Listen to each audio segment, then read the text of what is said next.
Hey everyone, welcome back to the studio. It's Sarika and I finally have a journaling video today. I see a lot of comments saying that you miss my journaling videos, that you enjoy my sketchbook videos, but you really want to see some traveler's notebook and bullet journal action. Truthfully, I have also missed making journal videos. I really miss decorating my pages with collage materials, testing out my own stickers, mixing and matching washi tapes and stamps, and playing around with all of my stationery. Journaling allows me to reclaim my time, and I've missed how mindful I am when I collage and make aesthetically pleasing compositions using vintage-inspired imagery. But the truth is, I have not journaled at all since May. So that's why there's been so many sketchbook videos lately. And after the intensity of last month with all of the civil unrest that's happening in the world, I just didn't want to make any public journaling videos. I realized that I needed to do some deep internal work, and I needed to express my emotions and how they've been affected by the current state of collective anxiety in the world. It's been a lot, and this is going to be one of my more vulnerable journaling videos.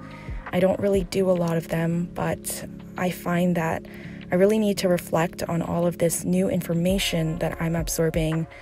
I need to call myself out on how I have perpetuated harmful power structures. And I want to share that message with you all today. In fact, this is going to be a first for my YouTube channel, but I've decided to simply read what I wrote in my journal out loud. I usually don't include my personal writing after I decorate a spread, but I want to start putting more of my personal writing on my channel because it's how I truly feel. I believe that it's good to be vulnerable if it helps other people. And I just don't want to hide that part of me from you guys. I just want to be more open and honest about my views. It's very obvious that I love having a vintage aesthetic in my journal, but I have to acknowledge that I am also trying to unlearn harmful vintage values, and I want to share that journey with you. So, here goes. On a macro level, things are a complete shitstorm. A global pandemic, right-wing nationalism, racial injustice, inequity on so many levels. Climate change, how could I forget that? Although the world is on fire, my little family is doing well. On a micro level, there is joy. Jaden is 7 months old and things are getting easier. The best thing is the improved sleep schedule. It gives me more time to rest, make art, and try to educate myself and others about anti-racism.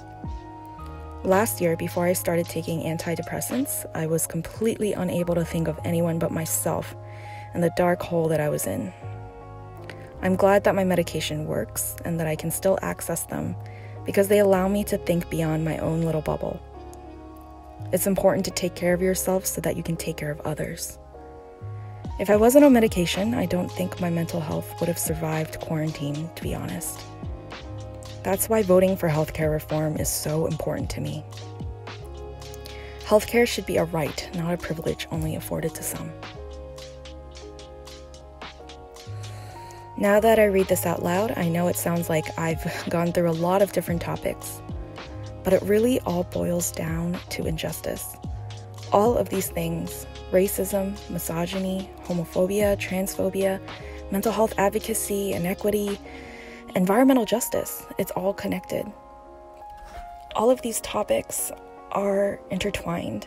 It's a very complex concept to grasp, but I believe that people are capable of seeing how insidious it is if we teach them out of love and compassion.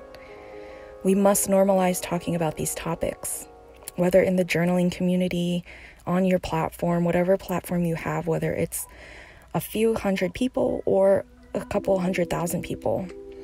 We must listen to those who are trying to show how the system is harming them without taking it personally. It's scary for me to be this vulnerable. It's scary to take a stand and have to deal with trolls, but it is what I truly believe in. I know that it's important to be firm in my morals and values. In the words of Hamilton via Lin-Manuel Miranda, if you stand for nothing, what will you fall for?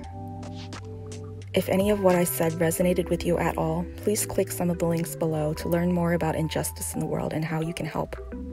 I'm also going to link some journaling prompts that will encourage introspection and critical thinking about the internal work that you can do to acknowledge how you may have perpetuated the power structures that oppresses certain marginalized communities. That is a mouthful, I realize that. Basically, I have some writing prompts that you can do in your own journal. Well, that is it for now. Thank you so much for being here. Remember to take care of yourself and each other. Until the next video, happy journaling, happy art making, and I'll see you next time. Bye.